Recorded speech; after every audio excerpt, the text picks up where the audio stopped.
Kollegal side ನಮ್ಮ ಮಲೆಮಹದೇಶ್ವರ ಬೆಟ್ಟ ಎಕ್ಕದ ಗಿಡ ಅಂತೀವಿ. ನಿಮ್ಮ ಕಡೆ ಏನಂತಾರೋ ಗೊತ್ತಿಲ್ಲ, ಅಂದ್ರೆ ತಪ್ಪಾಗಿದೆ ತಿಳಿಸಿ, ನಮಗೆ ಇನ್ನೊಂದ್ಸರಿ ಹೇಳ್ತೀವಿ ಗಿಡದ ಬಗ್ಗೆ. ಸ್ನೇಹಿತರೆ ನೋಡಿ, ಎಕ್ಕದ ಗಿಡದಿಂದ ಮುಂದೆ ಹೋಗಪ್ಪ ಸ್ವಲ್ಪ ನೋಡಿ. ಸ್ನೇಹಿತರೆ, ಇವತ್ತು ಎಷ್ಟೋ ಜನ ಮುಂದೆ ಬಾಪ, ಎಷ್ಟೋ ಜನ ಇವತ್ತು ಕಿಡ್ನಿಲಿ ಕಲ್ಲಿರಿಂದ 8 mm 10 mm 12 mm ಎಷ್ಟೆಷ್ಟೋ ಇರುತ್ತೆ. ಕಿಡ್ನಿಯಿಂದ ತುಂಬಾ ಜನ ಬಳಗ್ತಾ ಇದ್ದಾರೆ. ಕಿಡ್ನಿಲಿ ಕಲ್ಲಿದೆ, ಆಪರೇಷನ್ ಮಾಡ್ತಾರೆ, ಸೂಟ್ ಮಾಡ್ತಾರೆ, ಆಪರೇಷನ್ ಅದು ಮಾಡಿದ್ರು ಇನ್ನೊಂದ್ಸರಿ ಬರುತ್ತೆ. ನಿಮ್ಗೆ ಎಷ್ಟೇ ನಿಮ್ಗೆ ಕಲ್ಲಿದ್ರು 3 ಸತಿ 4 ಸತಿ ಆದ್ರೂ ಕೂಡ ಅದು ಬಂದ್ಕೊಂಡೇ ಇರುತ್ತೆ. ಕಿಡ್ನಿನ ಬರೀ ಒಂದೇ ವಾರದಲ್ಲಿ ಕಿಡ್ನಿಲಿರೋ ಕಲ್ಲನ್ನ ತೆಗೆಯುವಂತ ವಿಶೇಷವಾದ ಶಕ್ತಿ ಈ ಎಕ್ಕದ ಗಿಡದಲ್ಲಿದೆ. ಎಕ್ಕದ ಗಿಡ ಕೊಡಪ್ಪ ಇಲ್ಲಿ, ವಿಳ್ಳೆದೆಲೆ ನೋಡ್ಕೊಳ್ಳಿ ಸ್ನೇಹಿತರೆ, ಇದು ವಿಳ್ಳೆದೆಲೆ ಅಂತೀವಿ. ತಾಮ್ಗುಳ, ವಿಳ್ಳೆದೆಲೆ ಎಲ್ಲ ಪೂಜೆಗೆಲ್ಲ ಇಕ್ತೀವಿ ನಮ್ಮ ಇದರಲ್ಲಿ. ಸ್ನೇಹಿತರೆ ನೋಡಿ, ಇವತ್ತು ಏನಾಗಿದೆ ಅಂದ್ರೆ ಎಕ್ಕದ ಗಿಡದಿಂದ ಈ ವಿಳ್ಳೆದೆಲೆಯಿಂದ ಕಿಡ್ನಿಲಿ ಇರೋ ಸಮಸ್ಯೆ ಕಲ್ಲನ್ನ ನೀವು ಒಂದೇ ವಾರದಲ್ಲಿ ತೆಗಿಬಹುದು. ಇದು ಖಂಡಿತ ಸತ್ಯ. ಇದರಿಂದ ನೀವು ಕನ್ಫರ್ಮ್ ಮಾಡ್ಕೋಬಹುದು. ಹೆಂಗ್ ಕನ್ಫರ್ಮ್ ಮಾಡ್ಕೋಬಹುದು ಅಂದ್ರೆ ನೋಡಿ, 5 ಎಲೆ ನೋಡಿ, 5 ಎಲೆ ತಗೋಬೇಕು ಸ್ನೇಹಿತರೆ. ನೋಡಿ, 5 ಎಲೆ ಒಂದು ಸತಿಗೆ 5 ಎಲೆ ಬೆಳಗ್ಗೆ ಎದ್ದು ಖಾಲಿ ಹೊಟ್ಟೆಯಲ್ಲಿ, ಜಾಸ್ತಿ ಬೇಡ ತಗೋಪ. ಇದು ನೋಡಿ, 1 2 3 4 5 ಎಲೆ. 5 ಎಲೆನ ಯಾವ ತರ ತಗೋಬೇಕು ಅಂದ್ರೆ ನೋಡಿ, ತೊಟ್ಟು ಕಿತ್ತಾಕ್ಬೇಕು. ಮುಂದೆ ಇರೋ ತೊಟ್ಟು ಇರಬಾರ್ದು ಸ್ನೇಹಿತರೆ. ನೋಡಿ, ತೊಟ್ಟೆಲ್ಲ ಕಿತ್ತಾಕ್ಬಿಡ್ಬೇಕು. 5 ಎಲೆನಲ್ಲೂ ತೊಟ್ಟು ಇರಬಾರ್ದು.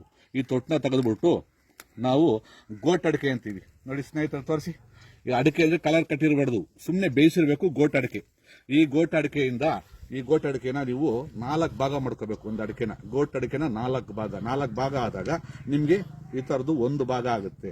ಈ 1 ಭಾಗ ಆದಾಗ ಈ ಗೋಟ್ ಅಡಿಕೆನ 5 ಎಲೆಗೆ ಸೇರಿಸ್ಕೋಬೇಕು.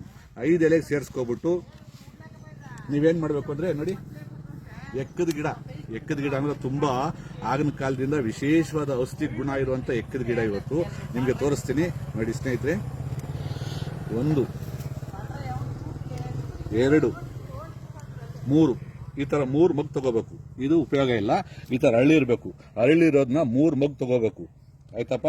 ತಗೊಂಡು 3 ಮಗ್ನ ಏನ್ ಮಾಡ್ಬೇಕು ಅಂದ್ರೆ ನೀವು ಈ 5 ಎಲೆ, ಈ ಗೋಟ್ ಅಡಿಕೆ ಇಲ್ಲಿ ಹಾಕಿದೀನಿ ನೋಡಿ, ಈ ಗೋಟ್ ಅಡಿಕೆ, ಈ 3 ಮಗ್ಗು ವಿಳ್ಳೆದೆಲೆ, ಈ 5ನ ಹಾಕಿ ನಿಮ್ಗೆ ಅಗಿಯಕ್ಕಾಗಲ್ಲ ಅಂದ್ರೆ ಖಂಡಿತವಾಗ್ಲೂ ಕುಟಾಣಿ ಬರುತ್ತೆ, ಅದ್ರಲ್ಲಿ ಕುಟ್ಬಿಟ್ಟು ಉಂಡೆ ಮಾಡ್ಕೊಂಡು ಖಾಲಿ ಹೊಟ್ಟೆಯಲ್ಲಿ ಅಗದು ತಿನ್ಬೋದು. ಇಲ್ಲಾಂದ್ರೆ ಹಂಗೆ ಅಗಿತೀವಿ ಅಂದ್ರೆ ಹಂಗೆ ಅಗಿಬಹುದು. ಇದನ್ನ ಖಾಲಿ ಹೊಟ್ಟೆಲಿ ಅಗದು ತಿನ್ಕೊಬಿಟ್ಟು ಆಮೇಲೆ 3 ಎಳ್ನೀರು ಕುಡಿಬೇಕು. ಎಳ್ನೀರು ಸಿಕ್ಕಿಲ್ಲ ಅಂದ್ರೆ 1 ಲೀಟರ್ ನೀರು ಕುಡಿಬೇಕು. ಕಷ್ಟಪಟ್ಟು ನೀವು ಕುಡಿಯಕ್ಕಾಗದವ್ರು ಪರವಾಗಿಲ್ಲ, 1 ಲೀಟರ್ ಒಂದು ಟೈಮ್ ಕುಡಿಬೇಕು. ಆ ತರ ದಿನಕ್ಕೆ 5 ರಿಂದ 6 ಲೀಟರ್ ನೀರು ಕುಡಿಬೇಕು. ಇಲ್ಲ 3 ಎಳ್ನೀರು ಕುಡಿಬೇಕು. 3 ಎಳ್ನೀರು ಕುಡಿದ ತಕ್ಷಣನೇ ನೀವು ಡೌಟ್ ಇದ್ರೆ 1 ಲೀಟರ್ ಬಾಟಲ್ ತಗೊಳ್ಳಿ. ನೀವು ಎಂತೆ ಸಮಸ್ಯೆ ಕ್ಲಿಯರ್ ಮಾಡ್ಕೋಬೇಕು, ಚೆಕ್ ಮಾಡಬೇಕಾದ್ರೆ 1 ಲೀಟರ್ ಬಾಟಲ್ ತಗೊಳ್ಳಿ. ಇದು ಕುಡಿದು ಇದನ್ನ ತಿಂದು 1 ಲೀಟರ್ ನೀರು ಕುಡಿದ ಮೇಲೆ, ಇಲ್ಲ 3 ಎಳ್ನೀರು ಕುಡಿದ ಮೇಲೆ ನೀವೇನ್ ಮಾಡಬೇಕು ಅಂದ್ರೆ 1 ಲೀಟರ್ ಬಾಟಲ್ ತಗೊಂಡು ನೀವು ಮಾಡೋ ರೀಸೆಸ್ ಉಚ್ಚೆ ಅಂತೀವಿ, ಆ ಉಚ್ಚೆನ ನೀವು ಆ ಬಾಟಲ್ ಹಿಡ್ಕೊಬಿಡಿ. ಹಿಡ್ಕೊಂಡ ತಕ್ಷಣನೇ ನೀವು ಚೆಕ್ ಮಾಡಬಹುದು ಅದ್ರಲ್ಲಿ ಬರೋ ಕ್ಯಾಲ್ಸಿಯಮ್ಮು, ಅದ್ರಲ್ಲಿ ವೈಟ್ ಆ ಕಲ್ಲಲ್ಲಿ ಇರೋ ಪೌಡ್ರು ಏನೇನಾಗಿದೆಯೋ ಅದೆಲ್ಲ ಕರಗಿ ಬರ್ತಾ ಇರುತ್ತೆ. ಕರೆಕ್ಟಾಗಿ ನೀವು 3 ದಿನ 3 ಉಂಡೆ ತಿಂದ್ಬಿಟ್ರೆ ನಿಮ್ಗೆ 5ನೇ ದಿನ ಹೋಗ್ಬಿಟ್ಟು ಸ್ಕ್ಯಾನಿಂಗ್ ಮಾಡಿಸಿ ಹಾಸ್ಪಿಟಲ್ ಕಲ್ಲಿದ್ಬಿಟ್ರೆ ಶಂಕರಪ್ಪ ನೀವು ಫೋನ್ ಮಾಡ್ಬಿಟ್ಟು ಏನ್ ಬೇಕಾದ್ರೂ ಕೇಳಿ, ನಾನು ಅದಕ್ಕೆ ಉತ್ತರ ಕೊಡ್ತೀನಿ. ಇದರಿಂದ ತುಂಬಾ ಉಪಯೋಗ ಇದೆ ನಮ್ಮ ಕರ್ನಾಟಕ ಜನತೆಗೆ.